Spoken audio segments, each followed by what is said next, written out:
Assalamualaikum warahmatullahi wabarakatuh.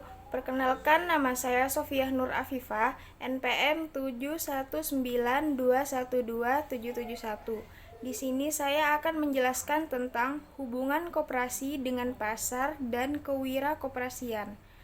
Yang pertama, pengertian dan struktur pasar. Apa itu pasar? Berdasarkan sifat dan bentuknya, yang pertama, pasar persaingan sempurna.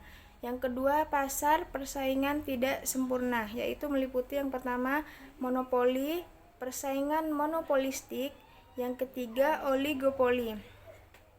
Pasar persaingan sempurna adapun sebagai berikut ciri-cirinya. Yang pertama, adanya penjual dan pembeli sangat banyak. Yang kedua, produk yang dijual perusahaan adalah homogen. Yang ketiga, perusahaan bebas untuk masuk dan keluar pasar.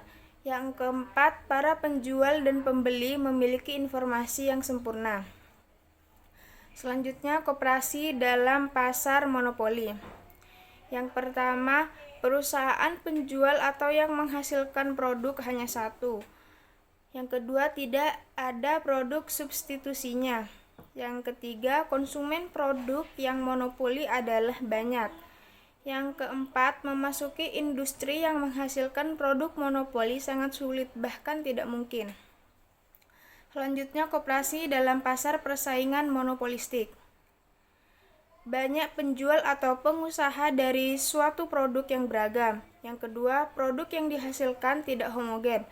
Yang ketiga, ada produk substitusinya. Yang keempat, keluar atau masuk ke industri relatif mudah.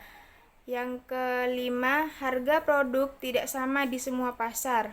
Yang keenam, pengusaha dan konsumen produk tertentu sama-sama bersaing. Selanjutnya, pasar oligopoli. Yang pertama, dijalankan dua produsen atau lebih. Yang kedua, produk yang dijual homogen dan saling menggantikan. Yang ketiga, kebijakan produsen utama sebagai acuan produsen lainnya. Yang keempat, harga barang di pasar relatif sama. Yang kelima, produsen baru kesulitan masuk pasar. Yang keenam, membutuhkan strategi pemasaran yang matang. Selanjutnya, pembangunan koperasi dan perundang-undangan. Membangun koperasi dan perundang-undangan dibagi menjadi 3 tahapan. Yang pertama, tahap ofisialisasi. Tujuan utama tahap ini adalah merintis pembentukan koperasi dari perusahaan koperasi menurut ukuran, struktur, dan kemampuan manajemen.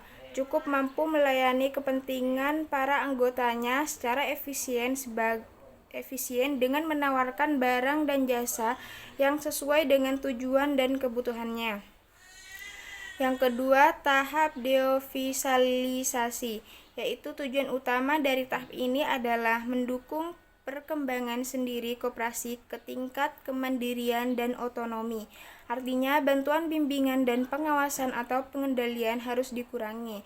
Yang ketiga, tahap otonomisasi, yaitu tahap ini terlaksana apabila pemerintah sudah bersifat proporsional.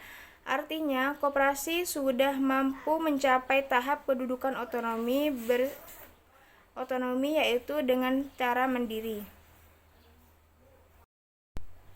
Selanjutnya, metode pengawasan koperasi. Metode pengawasan yang digunakan manajer dalam menjalankan fungsi-fungsi manajemen adalah: yang pertama, metode pengawasan non-kuantitatif, yaitu dengan cara pengamatan, pelaporan lisan dan tertulis, evaluasi pelaksanaan, dan diskusi antara manajer dan bawahan tentang pelaksanaan suatu kegiatan. Yang kedua, metode pengawasan kuantitatif, yaitu dengan menggunakan data khusus yang digunakan untuk mengukur dan memeriksa pengeluaran. Selanjutnya, fungsi kewirakoperasian. Yang pertama, kewirakoperasian arbitrase. Yang kedua, kewirakoperasian rutin. Yang ketiga, kewirakoperasian inovatif. Selanjutnya, tipe kewirakoperasian. Yang pertama, kewirakoperasian anggota sebagai pemilik koperasi dapat menjadi wirakop bila ia mampu menemukan dan memanfaatkan peluang yang ada untuk pertumbuhan koperasi. Yang kedua, kewirakoperasian manajer mengangkat manajer sebagai pelaksana dan penanggung jawab kegiatan operasional dan tentunya mengharapkan perubahan yang memberikan keuntungan.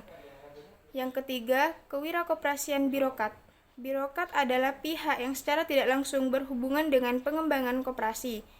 Yang keempat, kewirakoperasian katalis sebagai pihak yang berkompeten terhadap pembangunan koperasi, kendati pun ia mempunyai hubungan langsung dengan organisasi koperasi. Seorang katalis biasanya adalah seorang altruis, yaitu orang yang mementingkan kebutuhan orang lain. Mungkin hanya itu yang dapat saya jelaskan, kurang lebihnya mohon maaf.